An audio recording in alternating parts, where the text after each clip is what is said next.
यशस्वी प्रधानमंत्री आदरणीय नरेंद्र मोदी जी जो अपने को 56 इंच के सीना की प्रचार करते हैं, आज 24 घंटे से बेसी घटना के हो गए, लेकिन अभी तक उनकी मात्र बैठकें चल रही है। तो उस स्थान पर आतंकवादियों को 7 दिन पहले प्रवेश करना और भारत के सिक्योरिटी को मालूम नहीं हो, भारत के इंटेलिजेंस ब्यूरो को मालूम नहीं हो, यह अपने आप में एक चिंता के विषय है। जाति पूछ करके जो हमले हुए, यह इसके पीछे मंशा है पाकिस्तान का कि हम कहीं न कहीं भारत में अशांति बहाल करें। नमस्कार, आप देख रहे हैं पब्लिक न्यूज 24 और मैं हूं आपके साथ हूं श्वेता मिश्रा।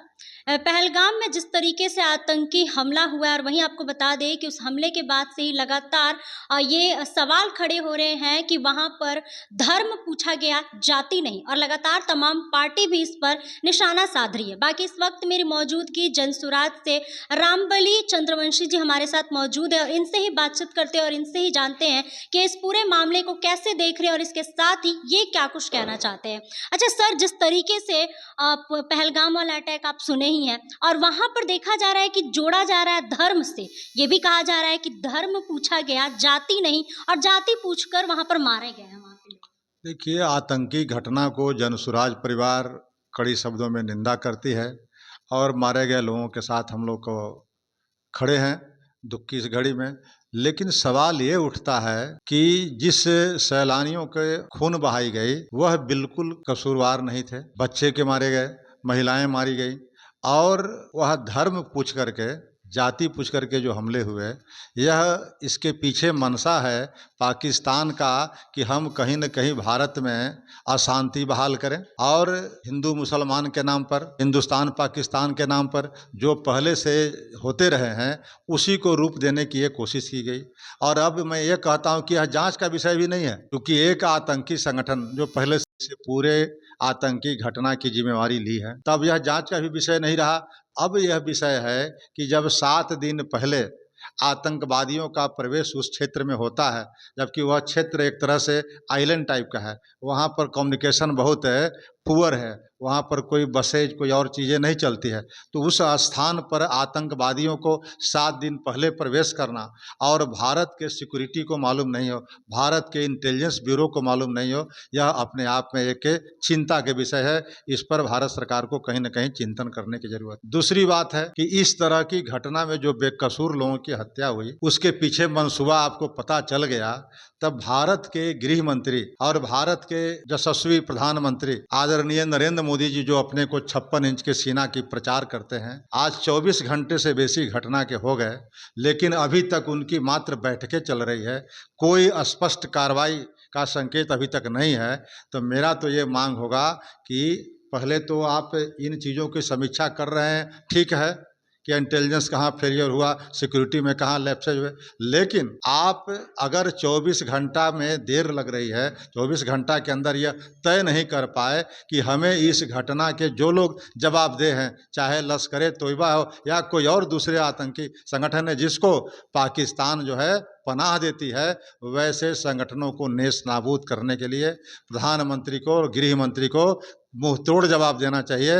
और उसमें अगर कमी दिखाते हैं तब भारत का विश्वास फिर ये प्रधानमंत्री और गृह मंत्री पर कम हो जाएगा, घट जाएगा। इसलिए गृह मंत्री या तो हमला करें, मुंह तोड़ जवाब दें ऐसे आतंकवादियों के खिलाफ, और नहीं तो अपना इस्तीफा गृह मंत्री से दे करके ये स्वीकार कर लें कि मैं इन घटनाओं को समाधान करने में विफल हूँ। तो सर, चूक कहाँ हो गई जो इस तरीके से घटना मतलब हो चुका है? चूक देखिए दोनों जगह पर है। पहली बात, ये भारत के लोग जो हैं आज बिल्कुल अपनी एकता और अखंडता के लिए आज एक साथ खड़े हैं। ये हिंदुस्तान और मुसलमान के चश्मे से इस घटना को नहीं देख रहे हैं, लेकिन चूक हो रही है भारत सरकार से कि भारत सरकार को कहीं न कहीं हिम्मत दिखानी पड़ेगी। आज अगर भारत सरकार हिम्मत दिखाई होती तो 24 घंटा नहीं लगते, कुछ न कुछ अटैक वहाँ पर हो जाना चाहिए था उन आतंकी संगठनों के खिलाफ, लेकिन अभी तक खाली बैठक पर बैठक चल रही है।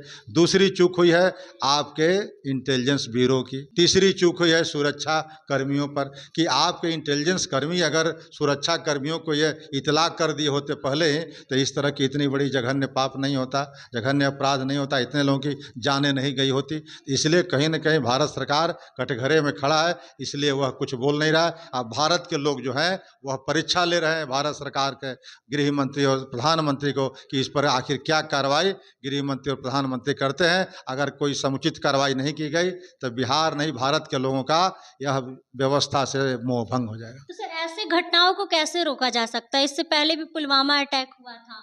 तब पुलवामा अटैक पर तो जांच का विषय बनता था। ये अलग बात है कि अभी तक जांच के फलाफल लोगों तक सार्वजनिक नहीं हुई। हो जाना चाहिए था, लेकिन यहाँ पर भी भारत सरकार की कहीं न कहीं कमजोरी प्रदर्शित करती है कि अगर कोई घटना घटी और उस पर आप इतने दिन बीत गए तब आप जांच नहीं करा रहे हैं और जांच के अनुसार फलाफल जो आ रहा है उसको आप पारदर्शी नहीं बना रहे हैं, उस पर तो कार्रवाई नहीं कर रहे हैं, तो यह भी तो सरकार की ही लापरवाही मानी जाएगी। लेकिन यह घटना तो अब जांच का विषय नहीं है।